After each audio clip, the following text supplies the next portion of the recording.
죽음의 사신 에이즈에 대해서 우리가 이 죽음의 사신 에이즈 이스마엘이라고 불러주세요. 이스마엘 열거전 일들을 회상하며 그녀는 미소되었다. 그리고는 내 뒤쪽에 한 가정의 대들보가 무너지고 있는 병실을 향해서 생각에 잠긴 듯한 눈길을 보냈다. 4개월밖에 안 됐는데 몇십 년은 지난 것 같아요. 정말 내가 첫 출근을 했던 날 진료실로 들어갔더니 저 사람이 있더군요. 자신을 구하기 위해서 기적을 가져올 의사를 기다리는 표정이었어요.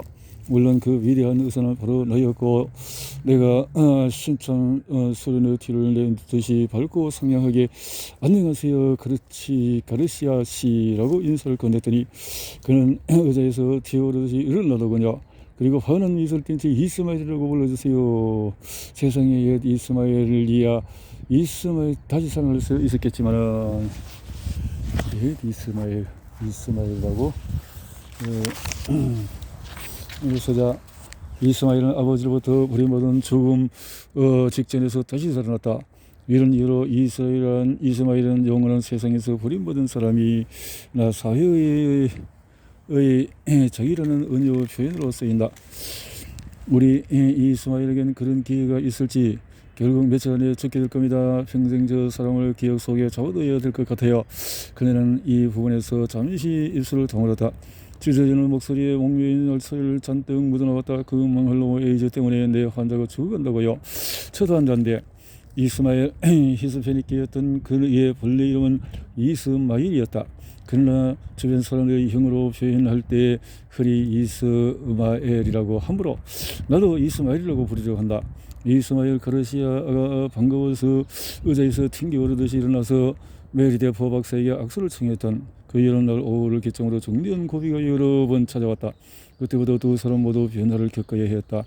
의대 재학 중에서 수많은 에이즈 환자가 왔음에도 햇빛이 그득한 7월의 어느 날 오후 이스마엘이 에이즈 상담실로 그녀가 그의 사망을 정식으로 통보해야 했던 회색빛이 가운데는 11월의 아침까지 메리데프와 이스마엘 가르시아는 의사 대환자라는 관계를 변함없이 유지했다. 서린의 초기 시절의 모든 의사들은 죽음과 질병에 대한 직접 경험을 쌓기 위해서 항상 배우는 자세로 환자의 관계를 발전시켜 나간다. 1981년 이전까지는 그 어느 누구도 죽음이라는 미접분학 속에서 HIV, 즉 인체 면역 결핍 바이러스를 풀어내지를 못했다.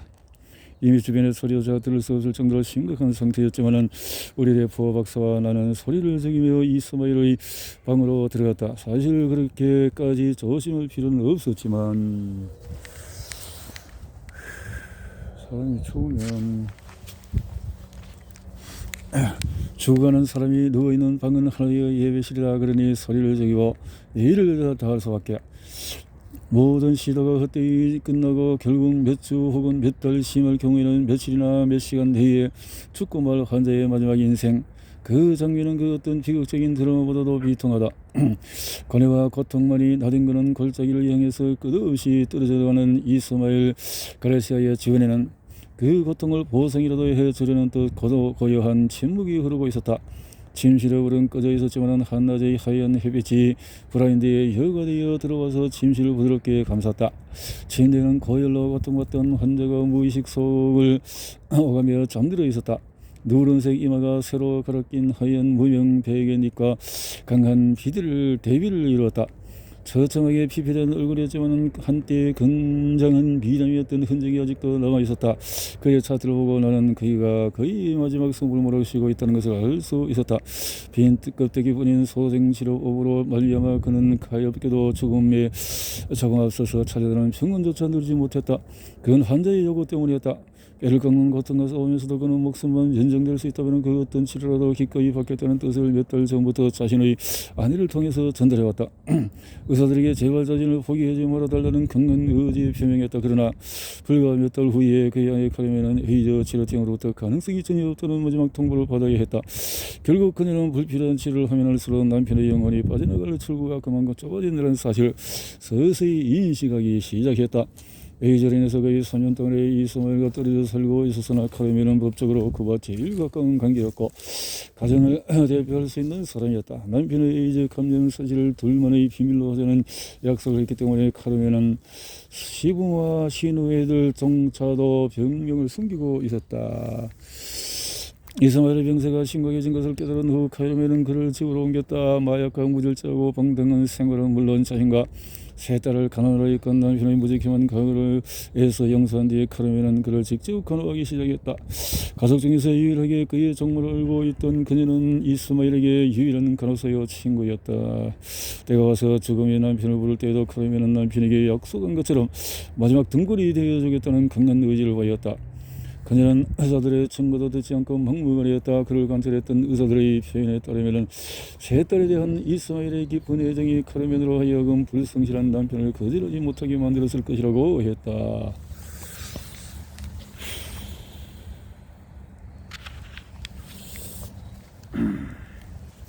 자, 이렇게 나는 말없이 사진을 일으키며 메리에게 눈빛을 물었다. 자, 이렇게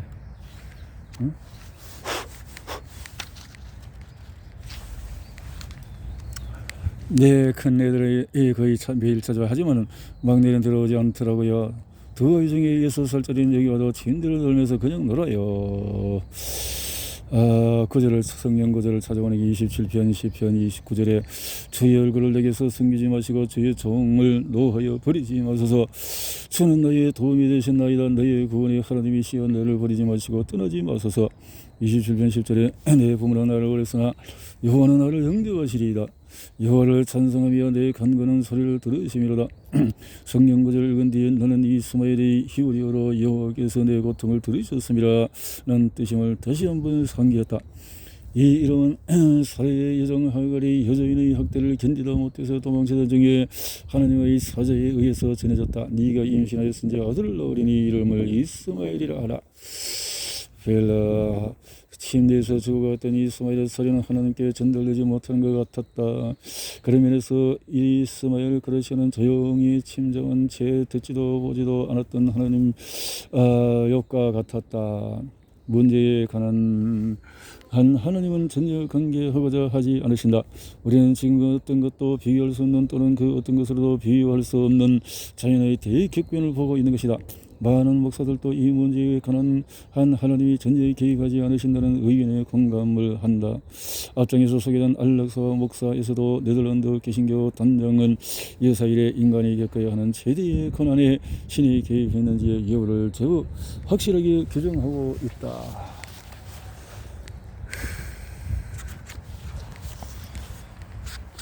파악의 여부를 하나님의 뜻에 결부시킬 필요는 없다. 결부시킬 필요는 없다. 이러한 의견 표명은 기독교 및 유대교의 여러 종파들에도 공감을 불이킨다. 우리 인류가 A를 통해서 많은 것을 배웠다고는 하지만 그런 교훈은 자연과학이나 사회적인 영역에 국한될 뿐 종교적인 영역에 속해 있지는 않다. 사실 지금껏 의학계가 의견한 사실보다도 에이즈가 안고 있는 의학 외적인 사실이 훨씬 더 많다. 1990년 2월 가르시아는 첫 번째 HIV 테스트에서 영성 판정을 받았다. 왼팔에는 종괴가 좀처럼 낫지 않아서 예일의 헤이번 병원을 찾을 때 우연히 알게 된 것이었다. 응거 흉곽 엑스레이를 통해서 본 이스마엘의 피에는 상당 부위가 감염된 것으로 의심이 되었다. 형부 사실은 에이즈 환자에게 공통적으로 나타나는 회의론 증세를 보였는데 우리는 뉴모시스타스 카리니라는 기생충 때문이었다. 기생충.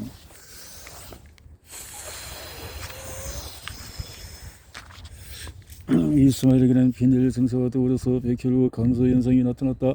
무엇인지 잘 먹는다는 수정과 달리 혈액 검사결과 단백질 수치가 낮고 영양 상태가 심하게 저하되어 있었다. 실제로 체중도 항상 유지하고 있던 63.5kg. 그러나 그에게 전해진 최악의 뉴스로서는 잘 이해할 수 없는 내용이긴 했겠지만 HIV 감염을 막아내는 세포 수준으로 떨어졌다.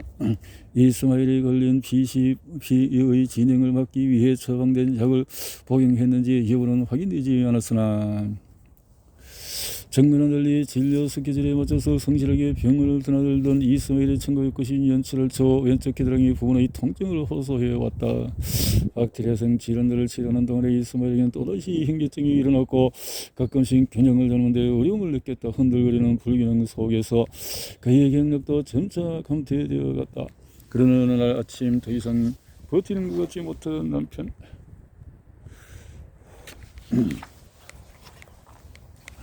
자, 가끔씩 왼쪽 머리끝부터 발끝에 짧은 경련이 일기도 했다.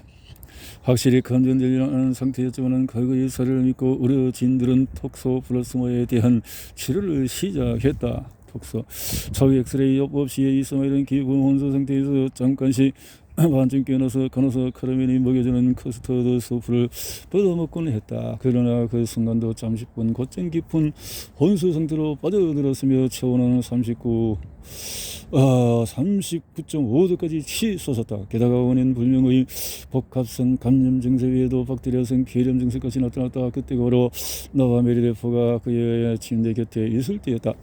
혼수 상태에 빠져 있음에도 불구하고 현재 이스마일의 얼굴 표정은 평온해 보이지가 않았다.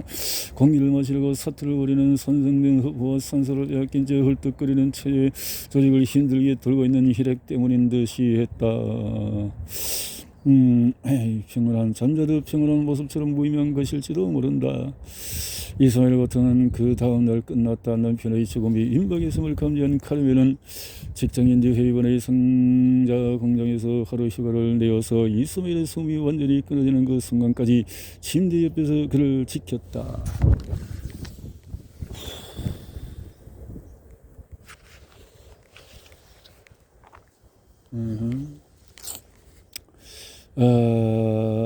이렇게 죽음을 알렸는데 카르멘은 그제야 이스마일이 살아있을 때 몇 번씩 거절했던 의료진의 요청을 받아들였다. 바로 HIV 테스트였다.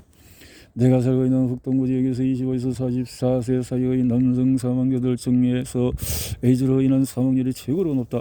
이것은 거리에서 폭력과 마약 중독, 갱들 간의 암투로 인한 사망이 가난과 패배의식만큼 도시 구석구석에 깔려있는 것이다. 그러면 에이즈라는 질병은 도대체 어떤 것인가? 그것은 어떤 지식으로 완전히 표현해낼 수 없는 존재요, 은혜요, 비유요, 상징이요, 눈물이요, 인간성을 시험하는 요소일 뿐 아니라 고통의 대명사이다. 인류 역사상 에이즈만큼 파괴적인 질병은 없었다. 파괴적이라는 단어 정도로는 적절히 묘사할 수 없을 만큼 에이즈는 소름 끼치는 전염병이다. 에이즈의 발병 동기는 아주 독특하다. 에이즈의 기원과 전파, 경로는 그동안 전염병학적 연구로 이미 밝혀진 바가 있다. 에이즈 바이러스는 원래 중앙아시아에 서식하고 있던 영장류 원숭이 체내에서 좀 다른 형태의 질병을 일으키는 병원체가 아닌 것으로 전제해 있었다고 한다. 그런데 그 영장류의 피가 그곳 원주민 한두 사람의 피부나 상처 부위에 묻음으로써 에이즈 바이러스가 사람 몸으로 옮아왔을 것으로 추정한다. 이 이론을 수학적인 방법으로 분석해 보면 에이즈 바이러스를 보호하는 최초의 영장류로부터 인간에게 전파되기까지 100년 이상의 긴 시간이 걸렸을 것으로 추정이 된다. 도시 문명화된 사회가 나타나기 전에는 원주민들 간의 교류가 잦지 않았을 것이므로 에이즈의 기원이 되어 섬직한 어느 마을로부터 그 세계는 매우 천천히 퍼져나갔을 것이다. 에이즈 병원체가 확실하게 규명되기 훨씬 전부터 이 바이러스는 이미 수천 명의 몸속에서 악마의 얼굴을 감추고 있었을 것이다.